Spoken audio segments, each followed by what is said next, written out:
On this episode of Off-Roading with the Rust Belt Boys, behind me is the 1969-70 classic Ford Bronco in the orange color here, the Wimbledon white top. And Rick here is going to show you how to use a dwell meter. We're going to start this up. It's pretty cool.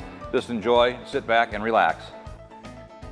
Here we are at our orange 74 Bronco with our big 206, as everybody keeps saying now. So we're getting ready to fire her up and stuff. And for some of the old timers, you can see our old dwell meter over here. This was my grandfather's.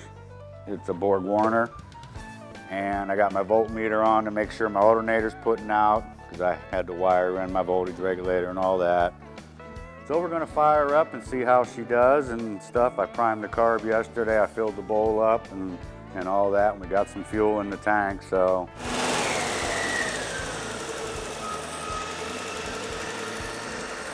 So she sounds pretty good for sitting around here for a while. Okay, we're going to, this is our distributor side of the coil, and that's what I have to get to. As we can see, this has the pushover style.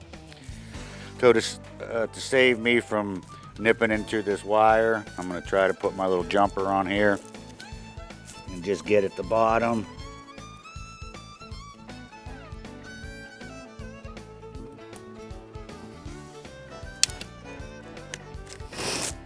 I'm going to clip our wire back over.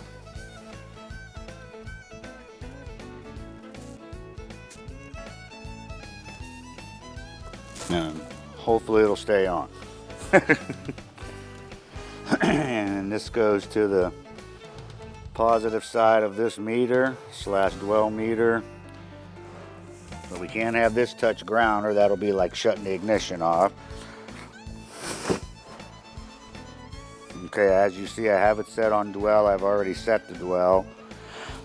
And a funny story, I've worked on this with this thing back when I was a young boy of 13 and 16 and all that. So we're going to start her back up and see what our dwell is. If we look at our specs in, say, Grandpa's old tune-up book, let's find it. Ford 206, 37 degrees dwell. And as we see here, there's a 6 and V8 scale. Okay, so here's our dwell meter, 6-cylinder scale, dwell. I'm about 28, 29 degrees. So I'm gonna have to shut it off, get in there and change my point gap to change my dwell. So all right, now we're gonna have to, now the right way to do this would be take all the spark plugs out so the motor spins over fast enough to get a dwell reading.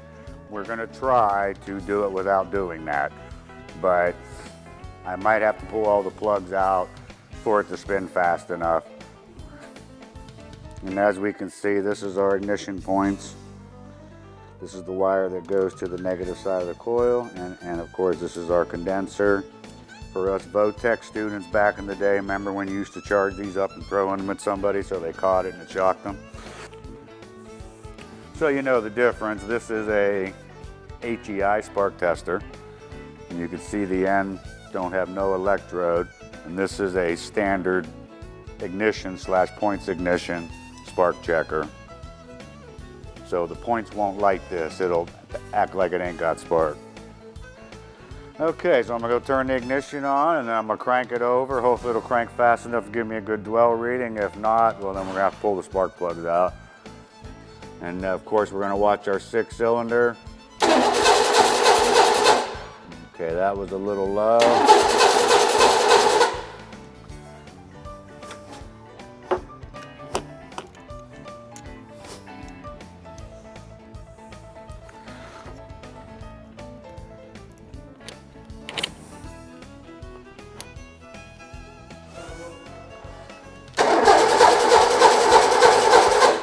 I mean, without it running, that might be close. I think we're going to start it and see where we're at, because I'll get a different reading when it's running faster.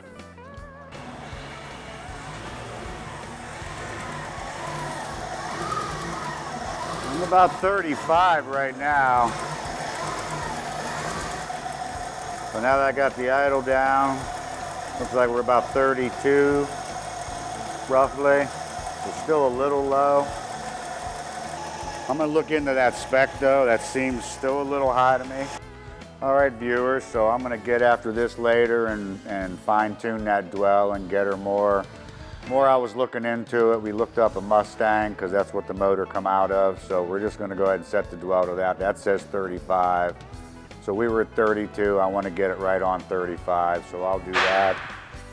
And of course I'll get my return spring hooked up correctly and all that fine adjustment and set the ignition timing. So. All right, so at Rust Belt Off-Road here, I know Mr. Rick here, the mechanic here at Rust Belt Off-Road, show you the timing, like show you this antique dwell meter from Grandpa. He had to pull it out of the, I don't know where he pulled this out of here today, but look at it, it's good 60 years old. But some antique technology here at use at Rust Belt Off-Road for all your restoration needs, your classic car items you need fixed, and your classic truck builds, and your custom truck builds. Give us a call for the new year, 330-533-4757, rustbeltoffroad.com.